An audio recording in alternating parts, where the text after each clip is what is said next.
ওটিপিটা দেবেন প্লিজ। ঘাড় ঘোরাতেই চোখাচোখি হলো দত্ত কাকিমার সঙ্গে। এককালে একই পাড়ায় থাকার সুবাদে ভদ্রমহিলা আমাকে বিলক্ষণ চেনেন।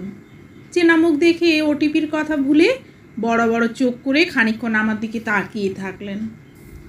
তারপর মুচকি হেসে বললেন, তবে যে শুনলাম তুই চাকরি পেয়েছিস, এই বুঝি তোর চাকরি? আমি ভাবলাম 10টা 5টার কোনো ভালো চাকরি পেয়েছিস বোধ হয়। গাড়ি চালানো আবার একটা চাকরি হলো? তাড়াতাড়ি ওটিপিটা দিন কাকিমা, আমার দেরি হয়ে যাচ্ছে। আপনাকে গন্তব্যে ছেড়ে পরের প্যাসেঞ্জার তুলতে হবে। দিচ্ছি। মেয়ে তবে গোটা দিন গাড়ি চালিয়ে কলকাতার রাস্তায় হিল্লি দিল্লি করে বেড়াচ্ছেন? বাবা, বলিহারি যাই চাকরির। এই নে।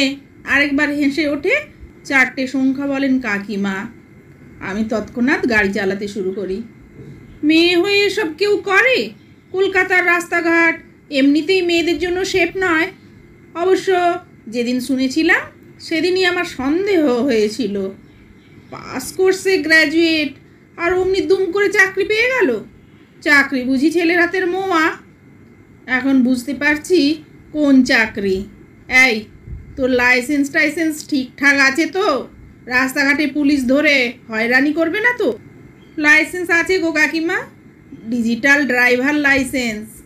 পরীক্ষা দিয়ে পাস করে তবেই কাজটা ধরেছি। আপনি নিশ্চিন্তে বসতে পারেন। আর নিশ্চিন্ত?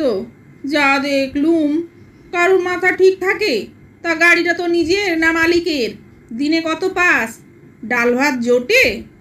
এখনো নিজের গাড়ি হয়নি গো, সবে তো 6 মাস হলো। মালিকের গাড়িই চালাই, আস্তে আস্তে হবে। দিনে যা পাই ওই ডাল ভাতটুকু জুটে যায়। মিথ্যে বলবো না, মাঝে মধ্যে 2-1 টুকরো মাছ মাংস জোটে।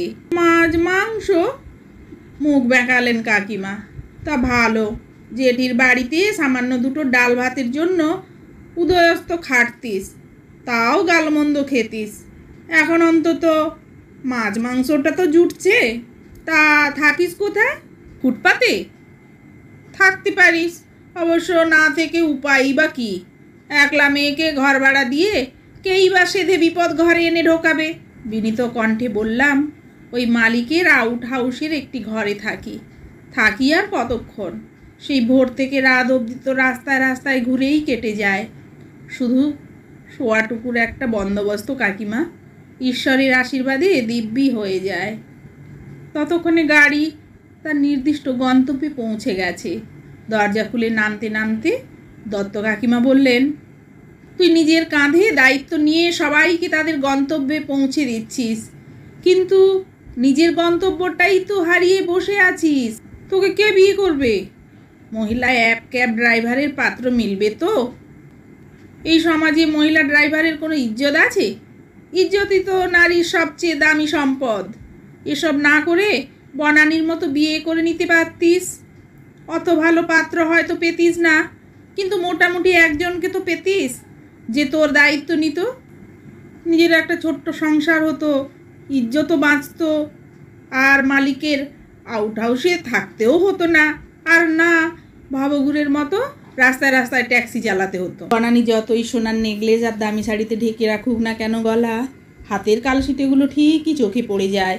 যে সমাজ উপসী থাকলে দুবেলা পেট ভরা ভাত দিতে পারে না, মার খেলে পাল্টা মার দেওয়ার সাহস জোগায় না, সে সমাজ আমায় বেইজ্জত করলে, চরিত্রহীনা বললে আমার কিচ্ছুটি আসে যায় না গো কাকিমা। আমি খেটে রোজগার করি, নিজের মর্জিতে বাঁচি, বিপদে পড়লে নিজের আবরু রক্ষা করার ক্ষমতা রাখি। আসি কাকিমা, হয়তো আবার কখনো এক ক্যাব সার্ভিসের সূত্রে দেখা হয়ে যাবে। হাঁটতে দত্ত কাকিমা ভাবছিলেন, নারী দিবসে সবাই এত বক্তৃতা দেয়, নারী স্বাধীনতার কথা বলে, সমাজে নারীকে যথাযোগ্য সম্মান দিতে হবে, নারীত্বের অবমাননা মানব না স্লোগান তোলে।